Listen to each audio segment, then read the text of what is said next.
चारों धाम में से यहाँ यहाँ की हवा में मुरली की मिठास है और सूर्यास्त में मोर पंख की संग। यूं लगता है कि कृष्ण की रासलीला अब भी चल रही है, वैसी ही जीवंत, वैसी ही हसीनी। और जैसे ये द्वारका नगरी आप देख रहे हैं, वैसे ही एक द्वारका इस समुद्र के नीचे समृद्धि और अतीत का एक अद्भुत प्रतीक। कृष्ण की ये नगरी, यहाँ खुशबू है भक्ति की, झांकियों की, रासलीला की, यहाँ खुशबू है गुजरात की। कृष्ण जी मथुरा छोड़कर द्वारका आए, आप भी आए थे सबके साथ। कुछ दिन तो गुजारिए गुजरात में।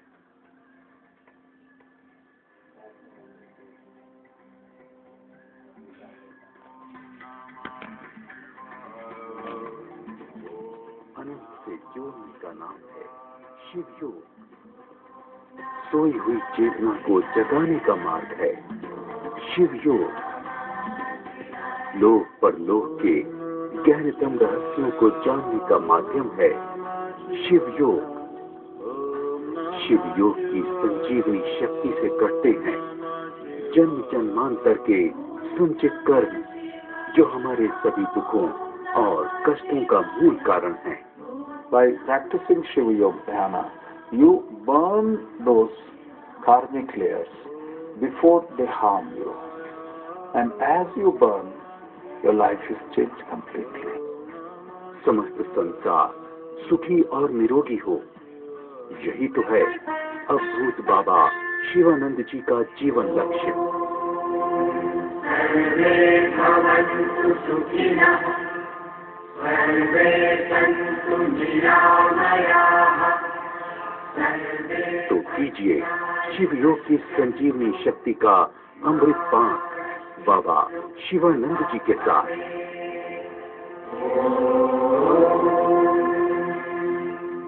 अगर इन इंद्रियों को ज्ञान इंद्रियों से जोड़ा जाए, ये जो कर्म इंद्रियां हैं, यदि इनको, यानी कि कहीं ना कहीं एक डिस्कनेक्शन हो गया है। किसी को नशा करने की लत हो जाती है, वो उसको मालूम है ये मेरे लिए बुरा है, लेकिन कोई नशा कर रहा है, कोई ड्रिंक पिए जा रहा है। ये सारी वो इंद्रियों से वशीभूत है, क्योंकि इंद्रियां वो ज्ञान इंद्रियों से नहीं जुड़ी, वो डिस्कनेक्शन है। इसलिए तप का मार्ग, साधना का जो मार्ग है, जब साधना के मार्ग पर आप अग्रसर होते हो, तो जो शरीर विघटित है, जो चेतना विघटित है, बिखरी हुई है, वो समेटी जाती है। योग शरीर में परिवर्तित होना, जो स्थूल शरीर है वो योग शरीर में परिवर्तित होना वो प्रारंभ करता है। समझ रहे बात मेरी? जो मैंने कहा स्थूल शरीर से योग शरीर, फिर योग शरीर को सिद्ध शरीर में परिवर्तित करना है। वो कैसे करना है? क्योंकि ये जब हम इनफाइनाइट डायमेंशन की अद्वैत साधना जब करेंगे, तो उसमें मैं आपको जब अब लेकर के जाऊंगा, तो आपको मालूम होगा कि आप जा कहाँ रहे हो, आपको मालूम होगा कि आपको जाना कहाँ है, आपको मालूम होगा कि ये मुझे क्या अनुभूति हो रही है।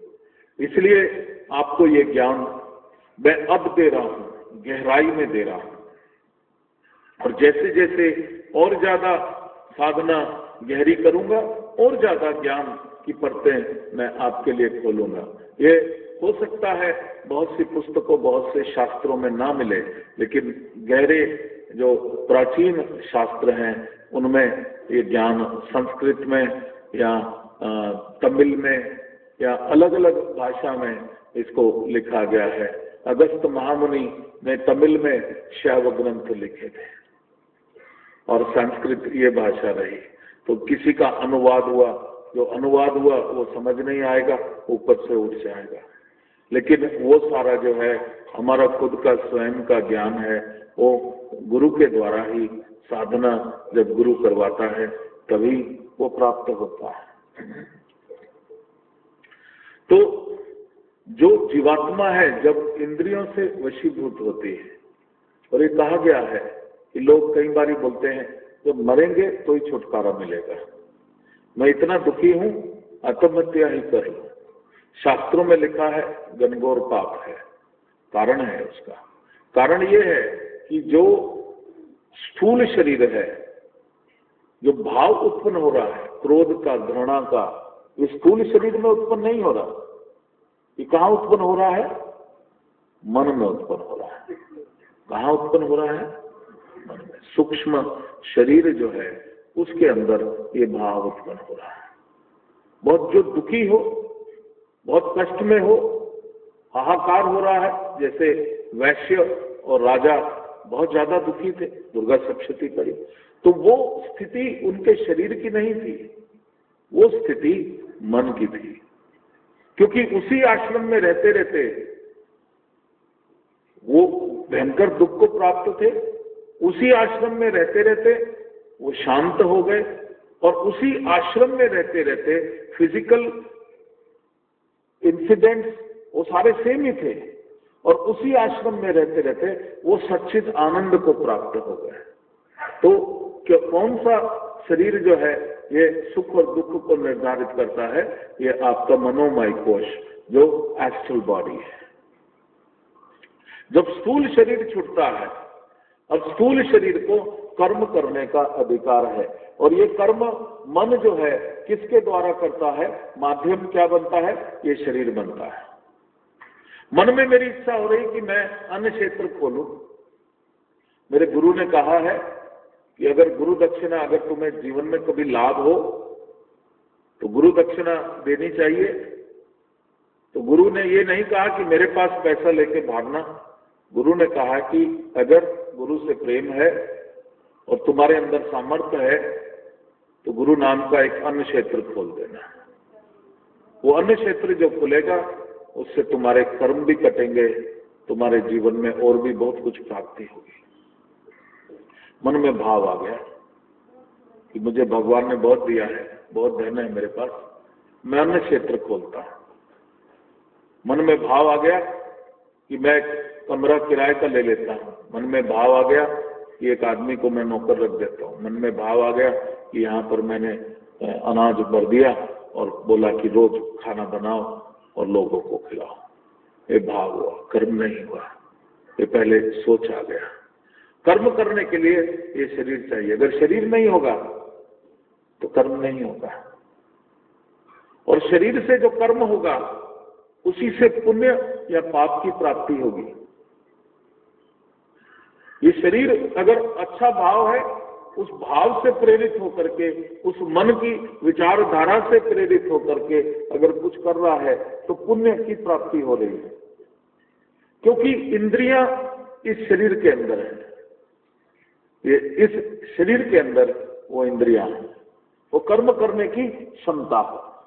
और वही भाव अगर बुरा आ गया कि अरे ये गरीबों का पैसा है, इसको मैं मार लूं तो अच्छा है, वो सिमेट लिया, वो पाप कर्म हो गया। शरीर चाहिए। भाव शरीर में नहीं है, भाव किसमें है? जब कुछ पुण्य करते हो तो खुशी प्राप्त हो रही है। वो खुशी इस शरीर में नहीं है, वो कहाँ है? मन में है। अगर कुछ बुरा करते हो तो एक शोभ पैदा होता है, वो इस शरीर में नहीं है। किसमें है? मन में है। किसी के ऊपर क्रोध आता है कि बड़ा दुष्ट है, ये मुझे बहुत ही तंग करे जा रहा है, इसको मिटा ही दूं, तो भाव किधर आ रहा है? शरीर में नहीं आ रहा, मन में आ रहा है। तो जब शरीर छूटता है, जब ये शरीर छोड़ा जाता है, तो उस समय अब शरीर की इंटरफियरेंस नहीं रहती, तो जो भी भाव होता है वो कई हजार गुना अधिक प्रबल हो जाता है, कई हजार गुना।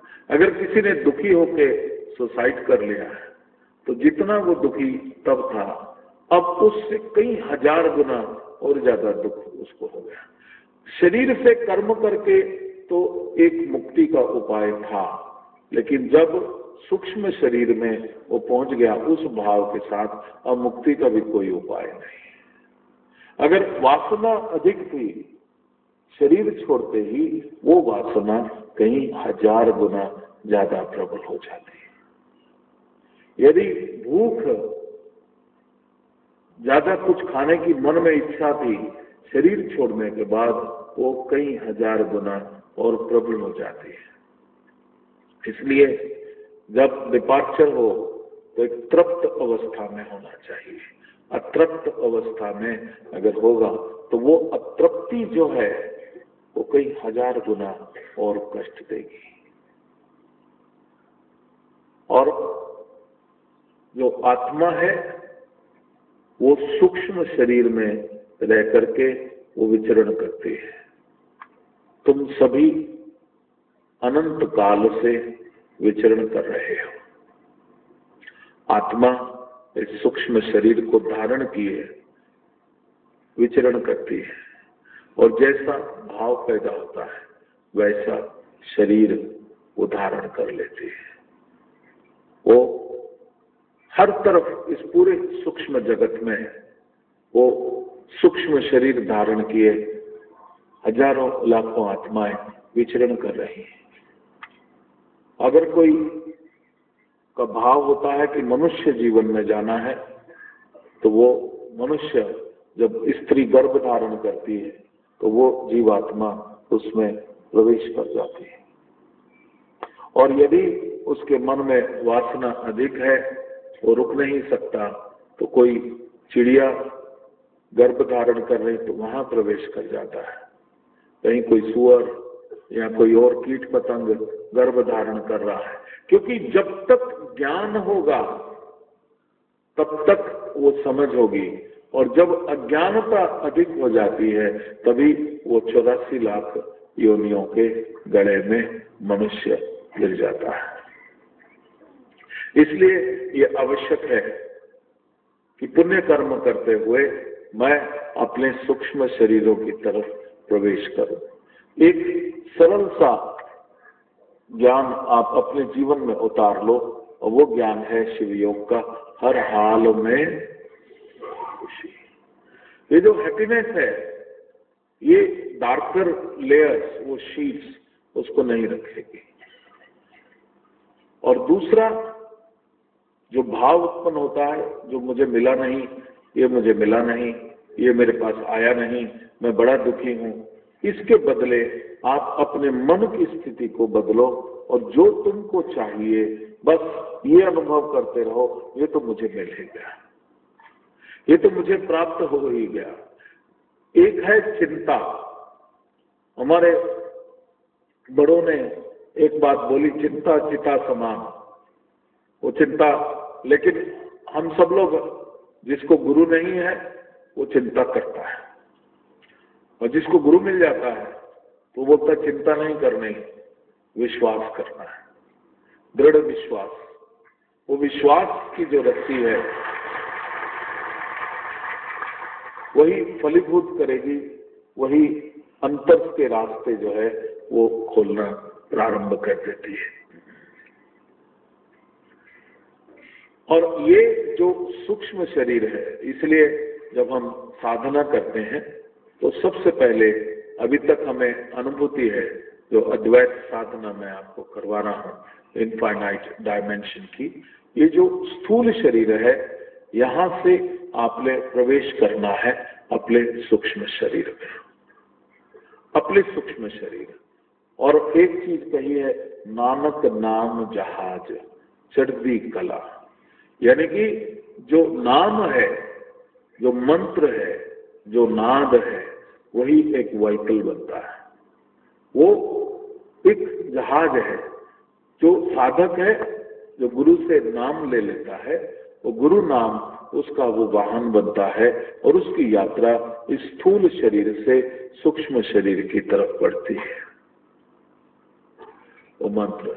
लेकिन उस मंत्र की स्पंदन, उस मंत्र का नाद, उस मंत्र की वाइब्रेशन वो कहां कहां पहुंचानी है, जिससे कि वो बंद ग्रंथियां खुले और आपकी अंदर की यात्रा, भीतर जाने की यात्रा और गहरी हो जाए।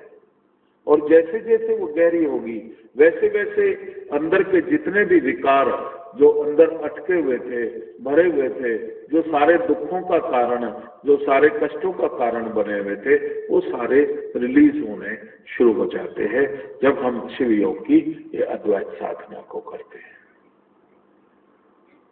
समझ आ रहा है कि क्या? उसके पश्चात स्थूल शरीर से सूक्ष्म शरीर में जाना है और सूक्ष्म शरीर से हमें जाना है कारण शरीर में, causal body, from the astral body to go to the causal body. तो योग शरीर में प्राण, पांचों प्राण, उसको एक कर देना है पांचों तत्वों के साथ। तत्व शुद्धि, प्राण शुद्धि। और जो मैं क्रियाएं आपको करवा रहा हूं वो साइंटिफिक रेलेवेंस दे रहा हूं कि क्यों करवा के जाओ और क्यों आपके लिए जरूरी है। तत्व शुद्धि, 5 तत्वों का शरीर बना है। प्राण शुद्धि, तो हम जो है शारीरिक कुछ क्रियाएं करेंगे जो मैंने आपको बताया, वो सारे तत्व जो भीतर पड़े हैं उसको आगे आगे मैं बताऊंगा। इसी के अंदर ही सरल है, बैठे बैठे ही आप एक एक ऑर्गन को हिला लोगे अपने शरीर के अंदर से। और उसके साथ साथ जो प्राण है, प्राण वायु है, उसको आप साध लेते हैं। जो क्रियाएं आपको कराई, अग्निसार, नारी शोधन, कूर्म क्रिया, और आगे आज बढ़ाऊंगा और त्रिबंध क्रिया जो है वो और करवाऊंगा आपको। ये क्रिया करने से वो पांचों प्राण जो है वो आपके बैलेंस हो जाते हैं। असल में हमारे शरीर के अंदर 11 रुद्र हमारे भीतर ही है। भगवान के 11 रुद्र बोले ना, एकादश रुद्र अवतार। मंदिर में जाके आप जय जय कर लेते हो और थोड़े बूंदी आपके हाथ में होती, 2 बूंदी इधर डाली, 2 इधर डाली, 2 इधर डाली, और गंदा भी कराते हो मंदिर को। सोचते हो भक्ति कर ली मैंने, बहुत ज्यादा। दूसरे को कबाड़ा करो, भगवान का घर गंदा करो, लेकिन भक्ति हो जाए तो मैं और भी गंदा करने को तैयार। ये अज्ञानता है हमारी, ये क्योंकि एक feeling of grid is more prominent. मंगलवार को तो हनुमान जी, बड़े हनुमान जी के यहाँ जाऊंगा, बाकी दिन तो सामने से गुजर भी जाऊंगा तो देखूंगा नहीं, क्योंकि मंगलवार वाले दिन वो फल देते, बाकी दिन पता नहीं क्या देते हैं। जब नवरात्रे होंगे तब दुर्गा जी के मंदिर में लाइन में लग के खड़ा हो जाऊंगा, बाकी किसी दिन तो खाली मंदिर होगा तो भी नहीं जाऊंगा। ये द्वैत का भाव जो है, जो कर्म कांड जो हमको सिखाया गया, क्योंकि किसके पास समय था? गुरु के पास बैठने का। और कौन गुरु सभी शिष्यों को स्वीकार करता? इसलिए जो शिव योग की अद्वैत साधनाएं वो प्राय लुप्त रही।